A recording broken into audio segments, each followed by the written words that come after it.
Olá pessoal, bom dia, boa tarde, boa noite. Sejam bem-vindos a mais uma aula de geografia nessa sexta-feira, né, pessoal? É a última aula da semana, eu acho que é a última. Ixi, agora ficou a dúvida. É uma das últimas, né? Aulas da semana de geografia. Tem gente chegando, vamos receber. E hoje nós vamos começar com o capítulo 2 de Geografia. Semana passada vocês fizeram a avaliação diagnóstica.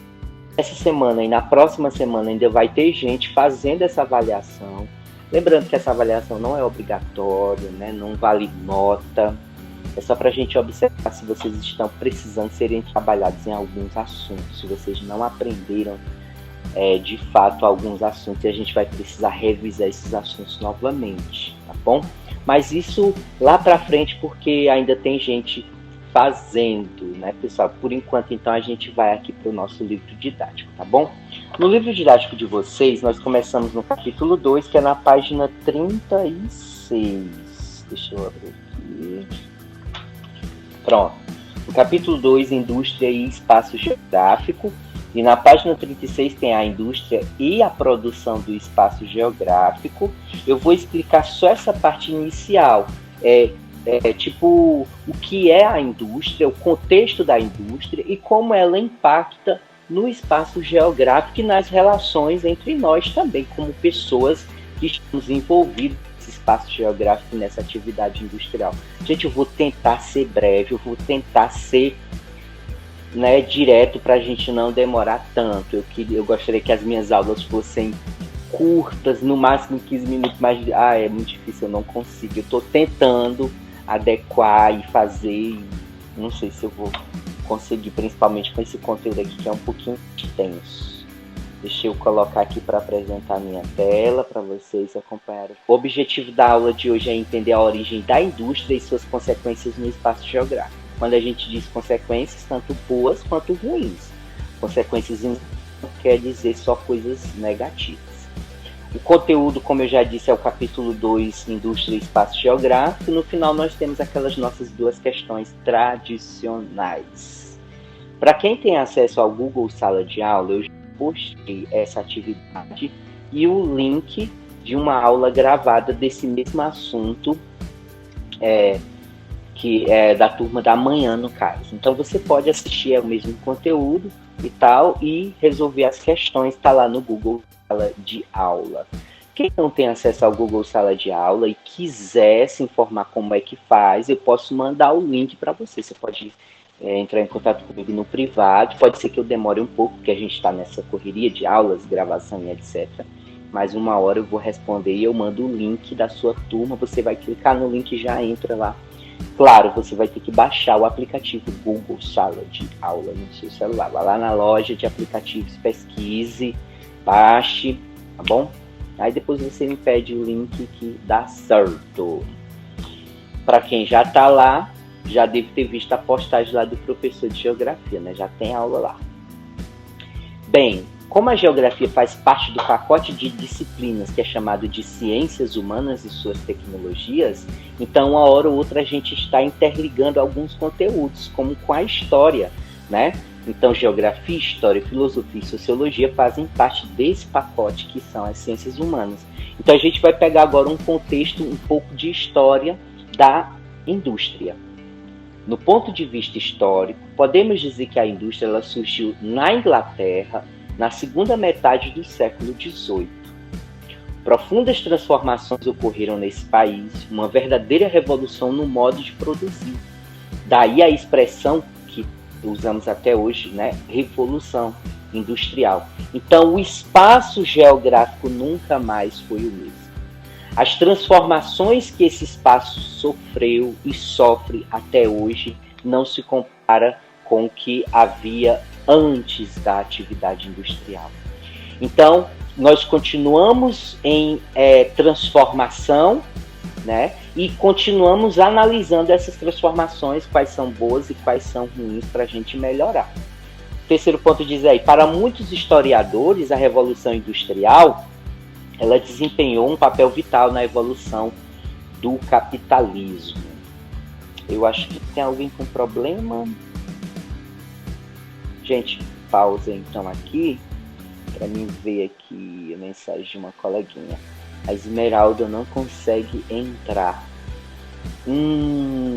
Então, geralmente, quando a gente está gravando a aula, acontece de alguns alunos não conseguirem acessar. Agora, por quê?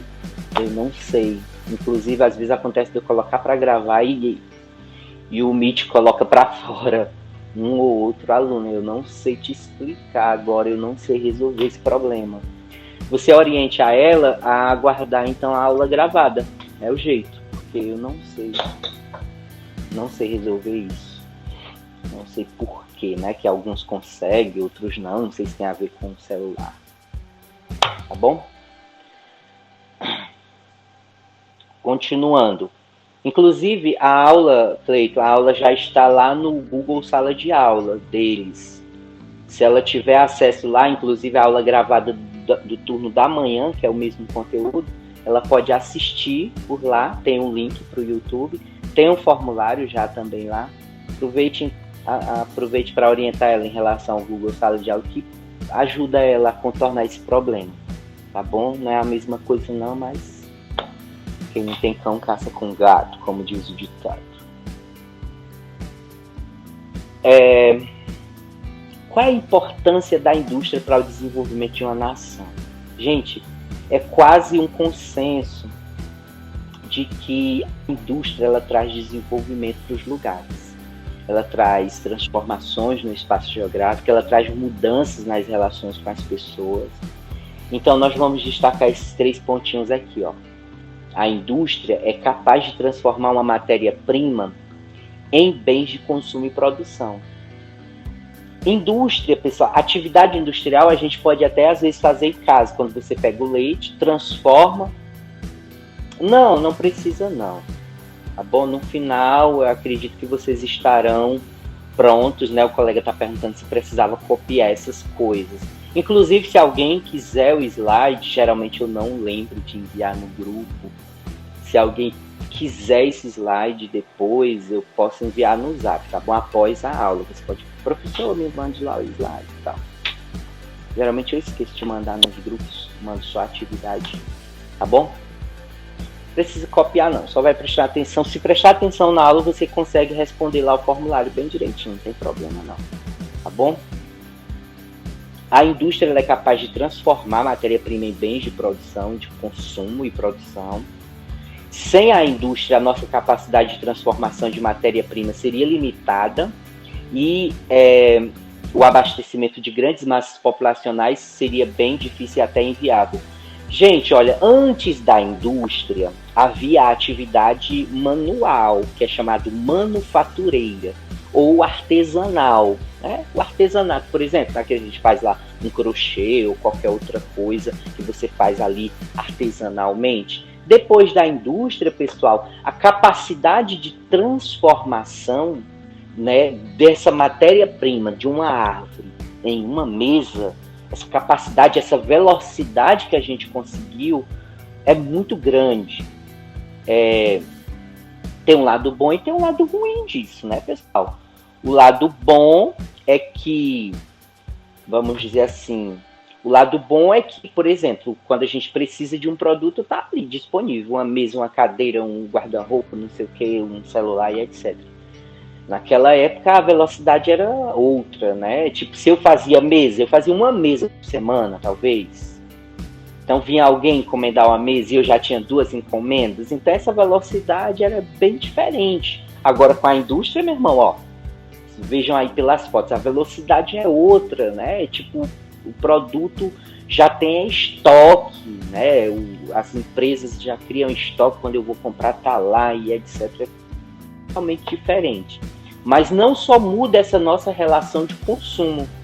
Vocês têm que olhar também para o lado das florestas, para o lado dos recursos naturais, a água, para o lado também de todos os elementos que a gente tira da natureza e que eles estão sendo demandados em uma maior quantidade. Demanda quer dizer, quando eu exijo uma maior quantidade. Eu exijo uma maior quantidade de árvores para a produção de papel, eu exijo uma maior quantidade de árvores para a produção das mesas, eu estou falando muito de mesa, né? ok? Porque a gente está nessa vibe de consumir cada vez mais, né? Porque a indústria ela está produzindo mais e ela nos convence de consumir mais também para o dinheiro circular, ok? Quais são as fases? E meio que eu já até citei, né, gente? Ó, antes houve a longa fase do artesanato e da manufatura, que se estendeu desde a antiguidade até a Revolução Industrial. A produção era feita de forma manual. Então, antes da atividade industrial era isso, era só artesanato e manufatura. Isso é o assunto da nossa primeira questão do formulário. Tá bom? Como eram feitos produtos antes da indústria. Então você só vai destacar isso através simples do artesanato e da manufatura. Tá bom? Depois dessa aula, levar um tempinho, eu posto o link do formulário no grupo também de vocês, tá bom? Agora nós passamos para a primeira revolução industrial do século XVIII, né? A primeira revolução industrial ela teve início no fim do século início do 19. A partir desse período muita coisa mudou, as tecnologias, as relações de trabalho, o modo de produzir, entre outras coisas. Perceba, gente, vamos pegar só um ponto aí, relações de trabalho. Antes eu fazia mesa, conforme o exemplo que eu dei para vocês, e eu acordava a hora que eu queria para começar a fazer mesa, eu terminava o horário de trabalho a hora que eu queria, fazendo aquela mesa, ou fazendo rede, né? Antigamente das redes, as pessoas faziam em casa, né?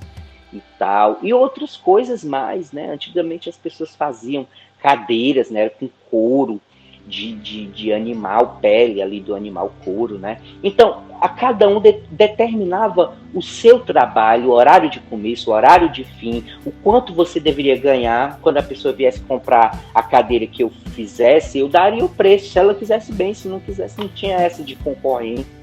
Muito difícil ter outro marceneiro, outra concorrência, geralmente, né? Pode ser que tinha, mas era muito difícil, não como hoje. Vou comprar uma mesa, tem a loja A, B, C e tal, você compara preços, etc. Tem esse positivo. E nas relações de trabalho, o que mudou? Se antes eu determinava a hora que eu começava e terminava o meu trabalho, o que agora? Agora você tem hora de entrar na fábrica, você tem hora de sair da fábrica, e você tem um salário X fixo no fim do mês. Você pode produzir mais mesas ou menos mesas, não importa. No fim do mês é aquele salário fixo. Isso é bom para o dono da fábrica, porque ele pode determinar, estipular metas de produção diárias, aumentando a produção, mas no fim do mês ele repassa para o trabalhador aquele ordenado fixo, aquele salário fixo. Então mudou essas relações. Mudou também que antes as pessoas trabalhavam em casa ou próximos de casa. Agora, às vezes, as pessoas saem para distâncias muito grandes da sua casa para os locais de trabalho. Isso altera a questão de transportes, altera a organização das cidades, a lotação dos centros de carros, motos, bicicletas. Então, altera o espaço geográfico, essa questão da vinda da atividade industrial para uma cidade, para um local. Eu acredito que vocês entenderam, né? Qualquer pergunta?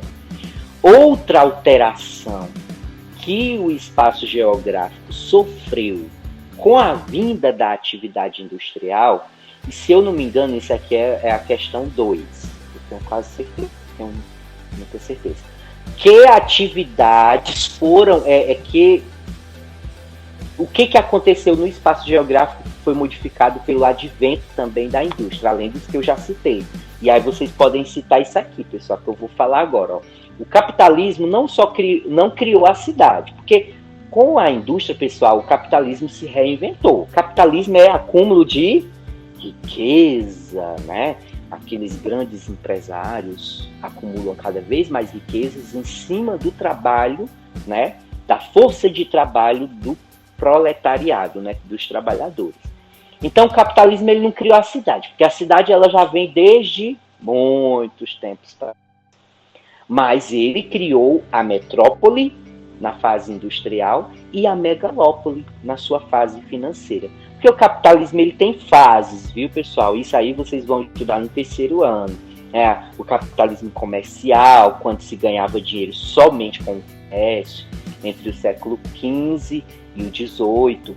O capitalismo industrial, quer dizer, como é que se ganha dinheiro com a indústria? Quer dizer, eu vou produzir mais, eu faço uma esteira, coloco um monte de gente para trabalhar, eles têm meta para bater no fim do dia, então eu vou acumular riqueza aí. E o meu trabalhador ele recebe aquele ordenado fixo. Com essa fase aí, surgiram as metrópoles. O que são metrópoles? São cidades que elas crescem tanto que se misturam. Vira uma coisa só. Então, várias cidades que se misturam, formando um fenômeno chamado conurbação. Meio estranho esse nome, né, gente? Que é o que acontece lá em Fortaleza, por exemplo. Caucaia, Maracanaú, Aquiraz, diversas cidades que estão no entorno ali de Fortaleza cresceram tanto que se misturaram com Fortaleza. Quando a gente vai daqui para Fortaleza que chega em Caucaia, na minha concepção, para mim, eu já estou chegando em Fortaleza. Por quê? Porque quando diz assim, estamos em Caucaia, a gente não sabe onde termina Caucaia e onde começa Fortaleza. Isso, então, é um exemplo de metrópole, tá bom? Por causa da atividade industrial, porque as pessoas foram atraídas do interior para morar nessas cidades ou no entorno delas, fazendo essas cidades crescerem tanto que viraram metrópoles, ok? E depois da metrópole veio o que? A megalópole. Megalópole é quando duas ou mais metrópoles crescem tanto que se juntam. Quer dizer, no Brasil nós não temos nenhuma megalópole. Achava-se que ocorreria com o tempo a junção do Rio de Janeiro com São Paulo. Rio de Janeiro é uma metrópole. Quer dizer, a cidade do Rio ela é misturada com várias outras cidades, formando metrópole. São Paulo, capital, é misturado com várias outras cidades, é outra metrópole.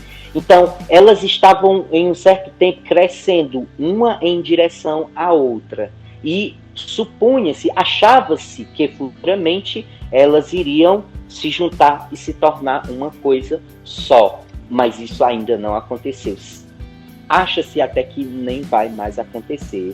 Essa previsão já não se tem mais, né? Mas em uma certa época achava-se isso. Agora, em outros países do mundo já aconteceu isso. Duas ou mais metrópoles se juntarem, formando uma coisa só. E aí o que acontece? Aí já chamamos megalópole. É como se fosse uma escadinha, gente. Nós temos primeiro a cidade. As cidades crescem, se juntam, formam uma metrópole. As metrópoles crescem e formam as megalópoles. Quer dizer, se o Graça, Tacujá, Mucambo crescessem tanto que se juntassem com Sobral, nós teríamos aí uma metrópole. A metrópole é uma metrópole, porém é uma metrópole forçada. Dentro do conceito tradicional, nós não reconhecemos Sobral como metrópole. Por quê? Porque Sobral ainda não se juntou com as cidades do seu entorno, ainda não houve esse processo. Então foi meio forçado essa rotulação de Sobral como metrópole. Inclusive o Graça está incluído nessa metrópole sobralense, né? Mas é meio forçada a coisa aí, viu? Ela não é como Fortaleza, não é como São Paulo, que realmente se misturaram as cidades do entorno. Realmente há quer dizer, Graça está muito longe de Sobral. Dá para fazer a distinção, onde é que termina Sobral, onde é que começa o Graça, né, gente? Mas isso é uma exceção, vamos dizer assim, tá bom? No geral, metrópole, a regra é essa. São cidades que crescem tanto que viram uma coisa só, metrópole. Aí vai a escadinha, cidade, metrópole que cresce tanto. Quer dizer, se Sobral, que se misturar com Graça e as outras cidades, crescesse tanto que se mistura com Fortaleza, então nós teríamos aí uma megalópole. Acredito que vocês entenderam, tá bom? E é isso, gente. Olha, eu consegui ser bem resumido, né? A aula ficou curtinha, ó, consegui. Vocês sabiam que vocês faziam parte de uma metrópole?